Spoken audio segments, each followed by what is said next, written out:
Crux sacra sit mihi lux, non draco sit mihi dux, vare retro satana, numquam suare mihi vana, sunt mala quelibas, ipse venena bibas. Crux sacra sit mihi lux, non draco sit mihi dux, vare retro satana, numquam suare mihi vana, sunt mala quelibas, ipse venena bibas. Crux sit mihi lux, non draco sit mihi dux, vade retro satana.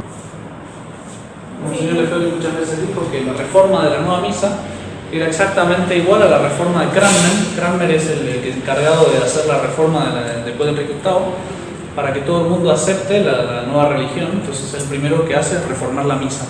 La reforma de la misa que hace Cranmer, siguiendo a Calvino,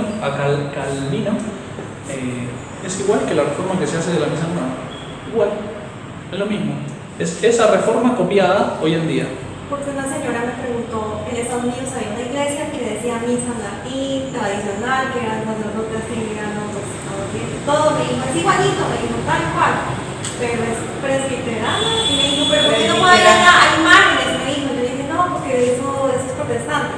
Pues, a mí me lo confesó un muchacho que estuvo hace poco en el seminario, en el priorato nuestro, viviendo con nosotros, con la intención de entrar al seminario, que él empezó ateo y empezó a ir avanzando de filósofos y cosas y no sé qué, hasta que encontró la demostración de la existencia de Dios, Santo Tomás, y dijo, claro, tiene que existir Dios. Y fue avanzando, y entró con un amigo calvinista o no sé qué era, no sé si era menonita, porque decía que los ritos le parecieron muy sagrados. Y le había impactado eso, el canto, la belleza del canto, polifonías y el órgano y toda una seriedad, que cuando después fue a la misa nueva dijo, no, esto no puede ser cierto. O sea, le pareció mucho más sagrado lo anglicano, no sé qué era exactamente que la misa nueva. Pero se basan en adornos, porque entonces lo más sagrado es esto. Es que claro, eso es una estética, ¿no? Porque en el fondo creen lo mismo, porque están hablando de una cena. Exactamente. Al menos la otra está en una sí, doctrina. pero quiero decir, la belleza muchas veces ayuda a creer que lo de adentro es bueno, ¿no? A veces es una rubia hueca que no tiene nada, pero a veces es una expresión de lo que hay adentro, ¿no? Como esa belleza que se veía en los rostros de los santos, ¿no? Que de repente estaban iluminados. los anglicanos se separaron antes del Concilio Vaticano.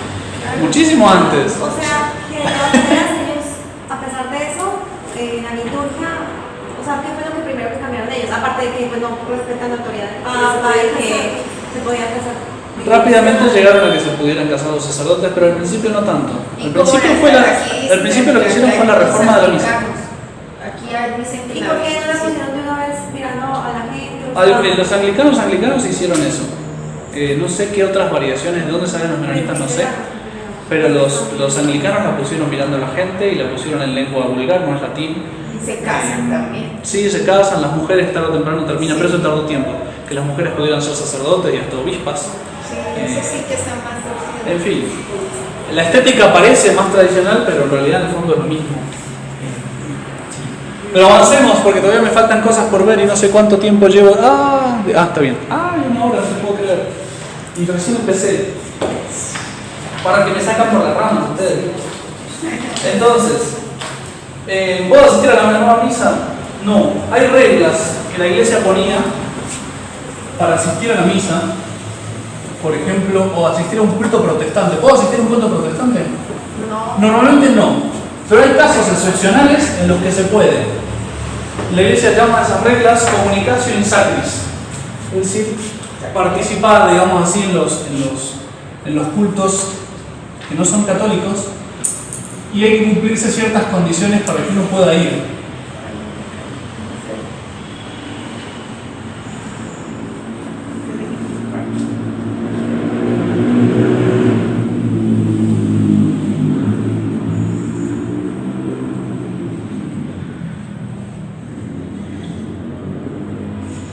Si yo tenía que asistir, por ejemplo, que puede ser que les pase alguna vez en la vida, o varias veces en la vida, que viene, no sé, murió el esposo de no sé quién o un vecino que es protestante y me invitan al entierro protestante y va a estar el pastor dando el entierro.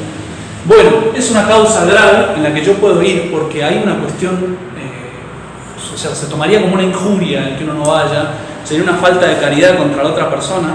Entonces se considera causa grave, por ejemplo, un entierro.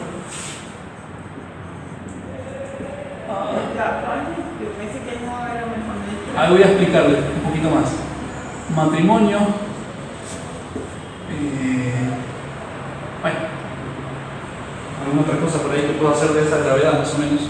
O se casa mi vecino. Por ejemplo, de un bautizo protestante. Pausa, porque lo tengo que ir rápido. Preguntas suspendidas hasta el final. Entonces, hace falta una causa grave, sea que entierro, murió una persona, o un matrimonio, o alguna otra causa pues semejante, o soy un gobernante y los gobernantes están obligados a ir a no sé qué. Bueno, hace falta una causa grave, pero no es que, bueno, voy y comulgo en el rito protestante. No, no puedo. No puedo participar. No puedo participar. Yo puedo estar como un florero, de pie o de rodillas o lo que sea en la ceremonia, pero sin participar. No puedo cantar, no puedo responder las oraciones, no puedo, ya digo, no puedo participar en el rito protestante o en el rito musulmán si me invitan al entierro, ¿no? Tengo que estar como un florero pero sin flores. Florero sin flores, porque las flores estarían participando con su adorno. Y no solo eso, no solo tiene que haber una causa grave, no solo no puedo participar, sino que no puedo escandalizar. Escandalizar significa que yo no puedo convencer a la otra persona o no puedo dejar que la otra persona piense que yo estoy participando en el rito. La otra persona tiene que saber que yo lo estoy haciendo solamente por caridad, por afecto a la persona. Preguntas al final, Alexia, que no llego. Preguntas al final. Entonces, yo, por ejemplo, me invita el protestante a su matrimonio. Hoy me alegra de poder estar en esta ocasión tan importante para ustedes. Yo los acompaño realmente con el afecto. Por supuesto que ustedes saben que yo no creo nada, yo soy de la religión católica, pero así esto realmente me pareció que no podía faltar en este evento. Claro, uno le deja claro a la persona, sin ofenderla, pero le deja claro que vengo por afecto a ellos y no por el rito. Yo no creo y no participo en el rito, ¿sí? Y si este peligro no se puede quitar, no se puede asistir. O sea, si yo no puedo dejar claro que no estoy participando en el rito, no puedo asistir. Eso normalmente es lo que la iglesia obligaba cuando uno tenía que ir a un rito que no era católico. Solamente se puede, con causa grave, decir una situación excepcional, sin participar y dejando claro que no estoy participando.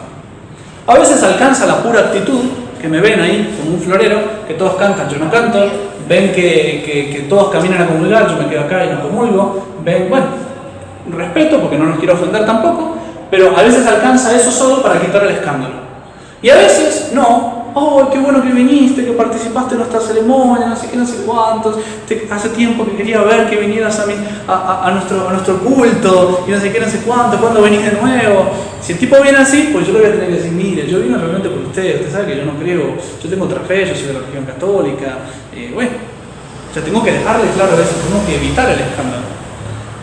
Entonces, lo mismo habría que aplicar, esas reglas habría que aplicarlas también a la nueva misa cuando uno tiene claro que es un rito protestantizado, que es un rito que realmente no expresa la fe católica, es decir, que no es un rito católico propiamente dicho. Entonces, pues solamente tendría que asistir cuando hay una causa grave, no sé, la primera comunión de un sobrino, o un matrimonio, o un entierro, o un bautismo. Bueno, asistan porque lo van a tomar como una ofensa si no van, pero no participen y que quede claro en todo caso, mire, es que yo realmente hace tiempo que ya no quiero, cuando veo que se comulga la mano, ustedes le pueden decir eso, cuando veo que se comulga la mano, a mí no me gusta participar. Y es cierto, porque realmente a uno no le gusta participar. No hace falta que le digan su rito de la misa es protestante, no, porque lo van a decir estos de dónde salieron, pero dejar claro que yo no participo más de la misa nueva y si estoy yendo por afecto a ellos. Eso habría que hacerlo, digamos, sería como el modo más perfecto de cumplir estas tres normas. En todo caso, pues si no saben cómo decirlo, pregunten a los padres tienen ahí no tanto yo, pero tienen más experiencia en qué se puede decir o cómo tener cintura para no ofender porque es importante no ofender, realmente si uno va es justamente para no ofender, pero dejando claro que no me gusta participar, o sea, realmente yo hace tiempo que ya lo único que asisto es a la misa tradicional porque me parece que se respeta más a nuestro Señor. Bueno, todavía no terminé, así que preguntas al final. Entonces, lo del precepto dominical ya está dicho, realmente santificar en la casa cuando no pueden ir a la misa tradicional realmente le agrada más a nuestro Señor, y por supuesto no cometen un pecado si se quedan en la casa, porque la única misa que tienen es la misa nueva. No cometen un pecado porque a nuestro Señor no le va a agradar que uno vaya a la misa nueva. No, nuestro Señor acepta ese sacrificio. Y ya digo, ¿cómo se santifica un domingo en casa? Ofreciendo no solo los quehaceres, dedicar un tiempo para Dios semejante al que uno dedicaría viniendo a la misa. ¿Sí? Entonces, a veces lo más práctico y lo más cómodo es ver la transmisión de la misa, si la pueden ver, pero no es que sea obligatoria la transmisión. Pero ayuda mucho porque la transmisión en vivo tiene un horario, me levanto en ese horario, me preparo como para ir a la misa, escucho el sermón, tengo un contacto también para la fe que me ayuda, me uno espiritualmente en el momento que realmente se está celebrando. Ya digo, es un modo quizás el más cómodo y más fácil de santificar el domingo en la casa. Y si eso no les ayuda porque mirar la pantallita de un celular les parece una cosa fea, o mirar la televisión para la misa no les gusta, bueno, pues pueden agarrar y dedicar un tiempo semejante al que dedicarían en la transmisión de la misa, pues dedicarlo en algo para Dios. Por ejemplo, el rosario y las lecturas del misal, o el estudio del catecismo, que siempre lo aconsejo, para ir adelantándolo. Sería bueno, sería hermoso si cada año uno pudiera leerse el catecismo completo, porque son cosas que uno se las va olvidando y tiene que volver a leerlas, y el catecismo es, a medida que uno lo va repasando, va descubriendo profundidades que a primera vista no las vio. Está toda la doctrina de la Iglesia, y o sea que no puede faltar algo para meditar ahí adentro. O la vida de un santo, que es el catecismo puesto en práctica, de tal modo que lo veo y entiendo. Bueno, también eso. Ya digo, media hora, 40 minutos, una hora más o menos, ahí depende de qué misa vaya uno, pues ese tiempo dedicarlo a Dios de alguna manera. Sí, no hay, la Iglesia no pide más que eso. Sí les aconsejo la transmisión, los que realmente no les moleste, porque ya digo, uno escucha el sermón, que también eso pues ayuda mucho, y se une espiritualmente, sobre todo si la estás escuchando en vivo, uno se une espiritualmente en el momento que realmente se está ofreciendo. Porque la participación a la misa se puede hacer realmente espiritual en el momento que se está transmitiendo. Bueno, preguntas importantes. ¿Cómo puede la Iglesia y un Papa promover un rito malo? Bueno, con eso hay que tener en cuenta varias cosas. Como uno dice, bueno, la Iglesia es infalible, ¿no? ¿Cómo es posible que la Iglesia haya promovido un rito protestantizado? Que un Papa lo haya promulgado. Bueno, hay que tener en cuenta varias cosas. En primer lugar, regla de oro. Regla de oro. O sea,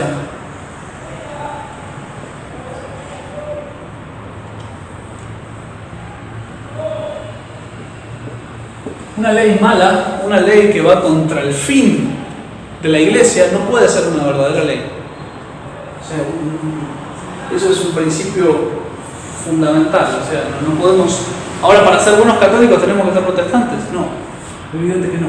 Eso es principio fundamental que está atrás. Pero además, si empezamos a mirar en la práctica cómo se dio, podemos decir claramente que la nueva misa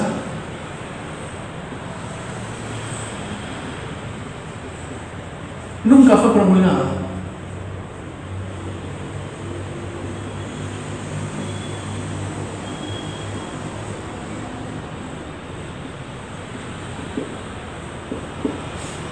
Saben que una ley, para que obligue, tiene que estar promulgada, tiene que estar avisada antes con autoridad, dar un periodo de tiempo, y después de ese periodo de tiempo obliga. Si hay algún abogado por aquí, ¿no? Bueno, no importa. Hay un periodo que se llama de vacatio legis, es decir, para que todo el mundo llegue al conocimiento de que existe esa ley antes de que la ley empiece a entrar en vigor. Bueno, pero eso no tiene nada que ver. La promulgación de la ley es decir, a partir de tal fecha, esto va a ser obligatorio. ¿Cuáles son las cosas? Bueno, no existe eso para la misa nueva. Hay una institución apostólica que se llama Missale Romanum, es decir, hay un texto que sale del Papa que se llama Missale Romanum, que supuestamente es el que promulgaría la nueva misa. Ese texto está en latín dice una expresión que se escribe así, eso lo descubrió un señor de Galarreta, dice cogere et efficere.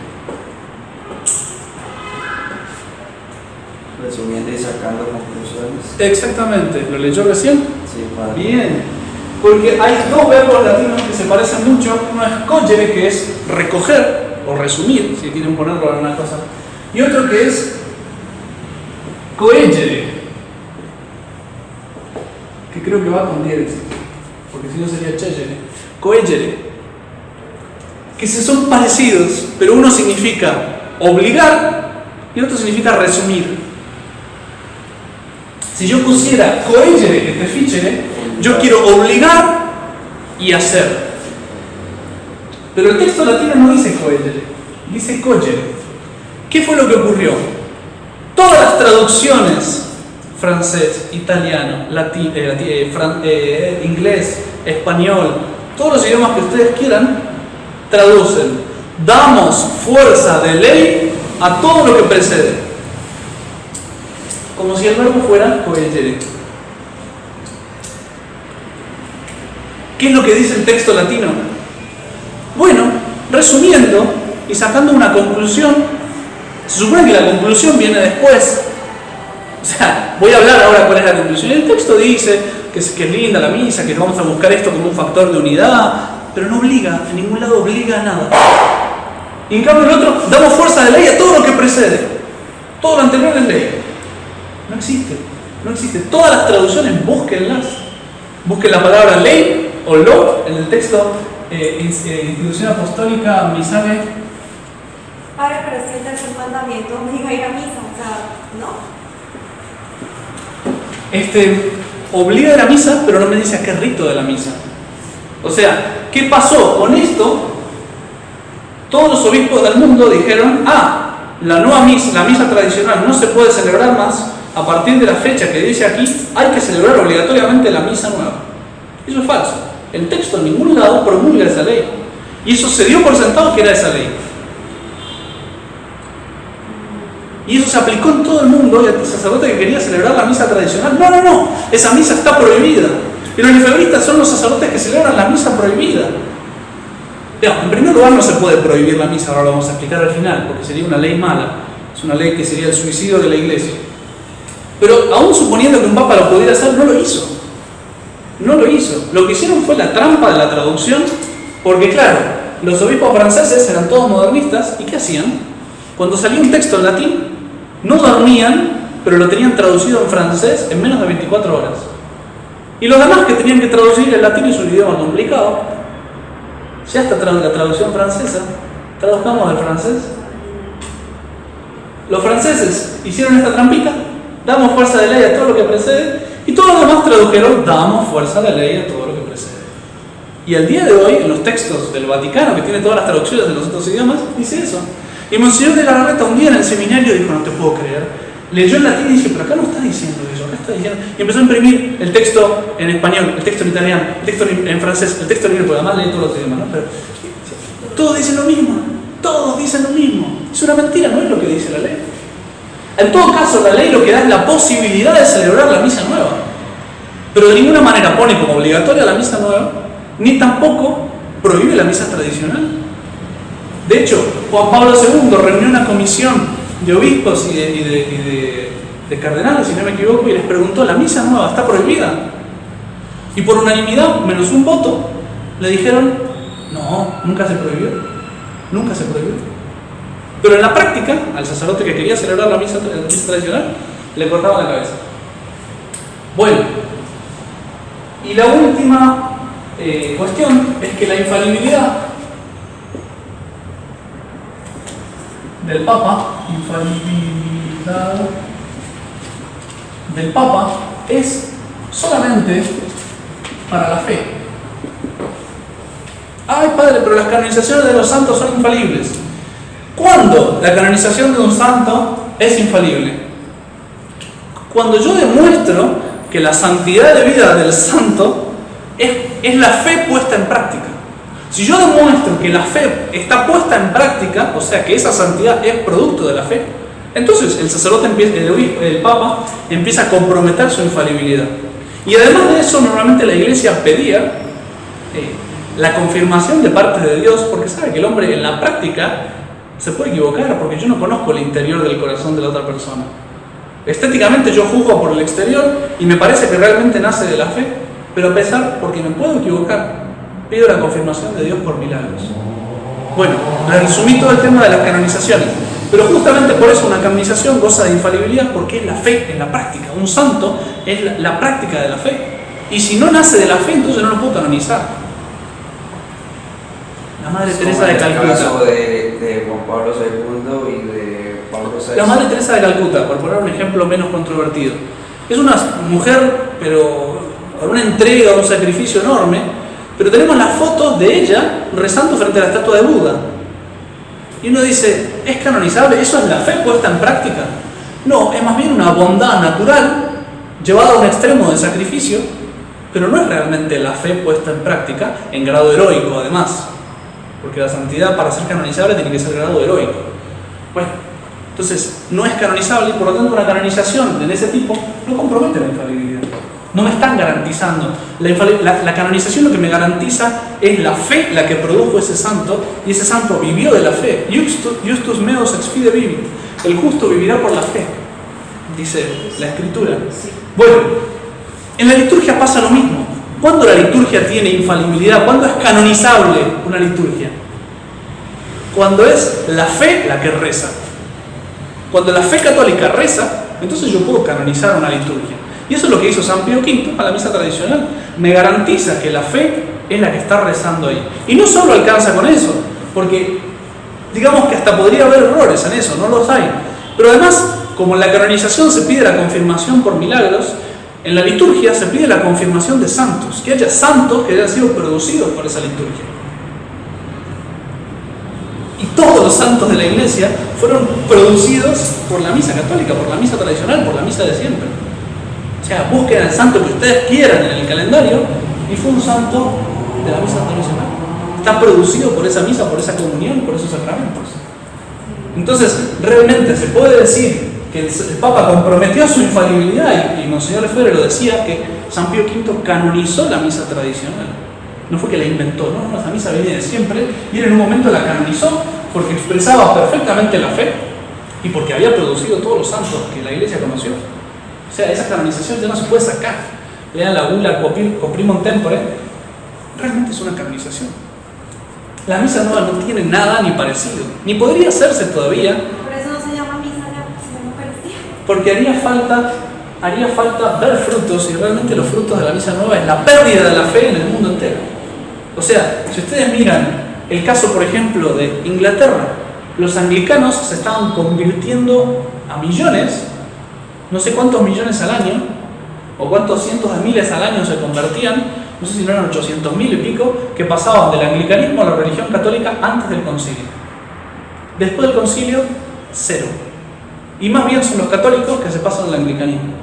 Eso es fruto de la misa nueva. Y así los números, si se fijan en el primer capítulo de la crisis es fruto de la misa nueva. Busquen ese primer capítulo, reléanlo ahora que tienen más claro lo que sigue, y miren los números. O sea, eso es el fruto de la misa nueva. Eso no es canonizable. Eso no puede comprometer la infalibilidad de ningún modo. Además de que el Papa no la quiere comprometer. De hecho, tengo un texto acá que le preguntan a Pablo VI qué valor tiene el rito de la misa nueva, en la página 7, y dice: el rito y su rúbrica correspondiente no son en sí mismos una definición dogmática. No gozan de infalibilidad. Son capaces de diversas cualificaciones teológicas, dependiendo del contexto litúrgico al que se relaciona. Tienen más o menos valor dependiendo quién la celebra, cuándo la celebra, en dónde. Porque además ni siquiera hay una unidad. Cada sacerdote hace un poco lo que quiere. Es una acción que no siempre se lleva a cabo exactamente de la misma manera. Es una acción que solo el análisis teológico puede examinar y expresar en fórmulas doctrinales que sean lógicamente satisfactorias. ¿Qué es lo que me está diciendo? Sobre el análisis teológico puede decirme qué es. Es decir, los teólogos tendrían que sentarse a estudiar qué valor tiene esto. Porque Si fuera infalible, yo les digo, esto están obligados a hacerlo, a creerlo, a practicarlo. Porque la infalibilidad nace, como vimos antes, de la autoridad que el Papa le impone. El Papa le impone la autoridad de Cristo a eso y obliga. Él no está diciendo, no, fíjense ustedes. Eso significa al menos que él no está poniendo nada de su infalibilidad. Lo diga o no lo diga, pero en el fondo está diciendo eso. Bueno, y termino con esto. ¿Puedo asistir a la misa tradicional? Ese apéndice me lo agrega el Papa Francisco, después de tradiciones custodes. Dicho de otra manera, ¿el Papa podría eliminar uno de los 7 sacramentos? No. Podría cambiar, decir ahora, a partir de ahora, la confesión ya no es más necesaria, no la vamos a hacer más. No, porque los sacramentos los instituye Cristo y cuando la institución es divina no se puede cambiar. Hasta ahí quedamos y punto, se acabó. Es cierto que la misa no es solo un sacramento, no digan el Padre está diciendo tonterías. La misa es un sacrificio que produce un sacramento. Es como un árbol que produce un fruto. Por eso la misa pasa un rato y después queda el fruto en el sagrario guardado durante mucho tiempo. El sacramento es la Eucaristía, la misa es el sacrificio, es el rito que produce el sacramento. Pero la misa es mucho más que los 7 sacramentos.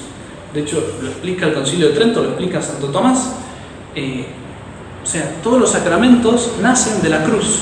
O sea, todas las gracias que necesitamos vienen de Cristo crucificado a la cruz. Y la misa no es más que la renovación del sacrificio de la cruz.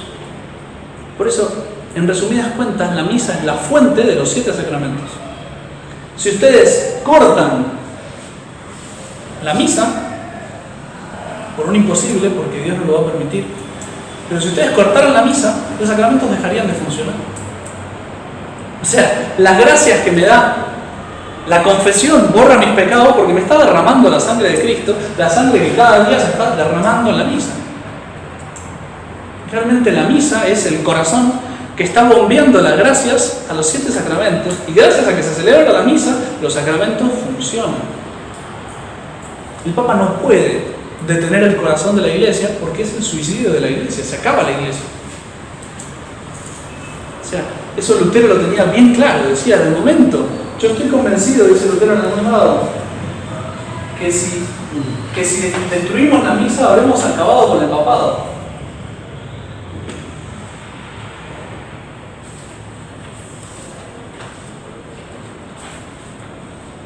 ¿Los protestantes tienen los 7 sacramentos?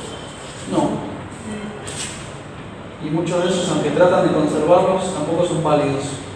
Depende de qué protestante, a veces el bautismo, por ejemplo, es válido y a veces no.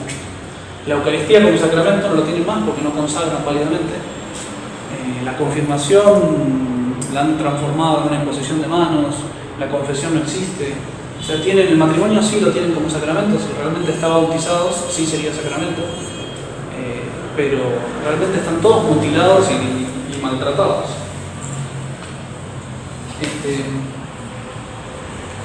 Pues no lo encuentro ahora, pero en algún lado están palabras de Lutero que justamente dicen que cuando destruyamos la misa se acabó la Iglesia, y realmente la intención de él es trabajar de a poquito, que la gente no se dé cuenta que estamos destruyendo la misa, pero hay que ir destruyendo.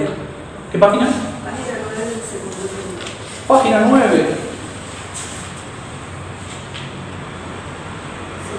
Lutero afirmaba, destruyamos la misa y destruiremos la Iglesia. Los masones también tienen como gran aspiración destruir la misa católica. El profeta Daniel habla de que el gran trabajo del anticristo va a ser eliminar el sacrificio perpetuo. No habla de la cena perpetua, habla del sacrificio perpetuo. El profeta Daniel sabía de qué hablaba. Y será justamente la abominación de la desolación puesta en el lugar santo. Bueno, y si nosotros nos vamos a poner a hacer lo mismo, evidentemente vamos a colaborar en la destrucción de la Iglesia. Y no podemos colaborar en la destrucción de la Iglesia. Entonces, eso pues ahí les dejo para que lean también ese texto que está ahí, que está bastante, me parece más fácil que a veces lo que está en el Catecismo de la Crisis. Pero, pues termino ahí con un texto de Monseñor Lefebvre que es bellísimo. Dice, ninguna autoridad, la última página de todas, ninguna autoridad, ni siquiera la más elevada en la jerarquía, puede obligarnos a abandonar o disminuir nuestra fe católica. Fe católica claramente expresada y profesada por el magisterio de la Iglesia desde hace 19 siglos. Me parece oír, decía Monseñor, me parece oír, mis queridísimos hermanos, la voz de todos estos papas, desde Gregorio XVI, Pío IX, León XIII, San Pío X, Benedicto XV, Pío XI, Pío XII, todos estos papas que me dicen, pero por Dios, ¿qué vas a hacer de nuestras enseñanzas, de nuestra predicación? ¿Qué vas a hacer de la fe católica? ¿La vas a abandonar y vas a dejar que desaparezca de esta tierra? Sigue guardando este tesoro que te hemos transmitido. No abandones a los fieles, no abandones a la Iglesia. Continúa la Iglesia. Porque desde el concilio las autoridades romanas han adoptado y profesado lo que nosotros hemos condenado. ¿Cómo es posible? Hemos condenado el liberalismo, el comunismo, el socialismo, el modernismo, el ecumenismo. Pero ahora las autoridades de Roma profesan, adoptan y apoyan todos esos errores. ¿Cómo puede ser? Si no haces algo para continuar esta tradición de la Iglesia que te hemos transmitido, todo desaparecerá. La Iglesia desaparecerá y las almas se perderán. Por la gloria de la Santísima Trinidad, por amor a nuestro Señor Jesucristo, por devoción a la Santísima Virgen, por amor a la Iglesia, por amor al Papa, por amor a los obispos, a los sacerdotes y a todos los fieles, por la salvación del mundo y la salvación de las almas, guardad este testamento de nuestro Señor Jesucristo, guardad el sacrificio de nuestro Señor Jesucristo, guardad la misa de siempre. Realmente Monseñor estaba bien consciente de lo que decía. No te olvides de suscribirte a nuestro canal, dale like al video para que YouTube lo pueda recomendar a otras personas y activa la campanita de notificaciones. Deja tus comentarios y nos vemos en un próximo video. Bendiciones.